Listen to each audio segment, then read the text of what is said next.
1 and 2. 1 and 2. New exercise. 1 and 2. Link in the doobly-doo. Link in the doobly-doo. I'm retraining. Link in the doobly-doo. Link in the doobly. They moved it. Link in the doobly-doo. I got to get used to it. Link in the doobly-doo. By the way, Sagith pointed out the doobly-doo itself is a meme, and we know who started it. It was Wheezywaiter. And that will be one of at least 4 shout-outs I give Wheezy this month. I love Wheezy. Link in the doobly-doo. Oh, just below the doobly-doo, here. This thing, the share button, please use it. Please use it. Use it generously. Use it often. If you like a video, share it. Thanks so much. Link in the doobly-doo. Link in the doobly-doo. Meme Talk Part 2, catchphrases from Old London. But first let me tell you how I got here. A few weeks ago I was working on an edition of Truth or Fail about Alice in Wonderland. And for research I used this wonderful book, The Annotated Alice by Martin Gardner. And in Chapter 5, Advice from a Caterpillar, when the caterpillar greets Alice, he says, "Who are you?" And there's a little note about that. Apparently, says Martin Gardner, there's a book that lists "Who are you?" as a catchphrase from Old London. Well, and that would be this book, Extraordinary Popular Delusions and the Madness of Crowds, by Charles Mackay, published in 1841. Mackay was a lawyer, a very popular journalist, and a songwriter. One of his songs sold over 400,000 copies. And mind you, that was 1847, when the population of England was 1/3 of what it is today. Pretty impressive to have a book that stays in print for 160 years. But it's out of copyright, it's in public domain, so you can find it free on the internet. Link in the doobly-doo.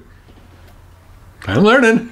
This book could be the Bible for cable television documentaries. There's chapters here on alchemists, witches, magnetizers, poisoners, great thieves, duels and ordeals, relics, and something called the popular follies of great cities. Quaz.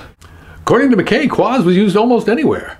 If someone wanted to borrow money and you didn't want to lend it, quaz. If someone asked you for a favor and you didn't want to grant it, quaz. If the equivalent of today's chavs wanted to annoy someone in public transport, they'd just get up in his face and go, quaz. If you were in an argument, you didn't like what your opponent was saying, you could dismiss it all, quaz. Every alehouse resounded with quaz, every street corner was noisy with it, and every wall for miles around was chalked with it. But, like all things, quaz had its season and passed away as suddenly as it arose, never again to be the pet and the idol of the populace. What a shocking bad hat! What a shocking bad hat is one of the few catchphrases that actually has an origin story. Apparently in Southwark there was an election and one of the candidates was a hatter. And he came up with this rather subtle way of bribing people. When he saw someone that had a kind of shoddy hat, he would say, "What a shocking bad hat you have. If you will call around my shop, I shall present you with a new one."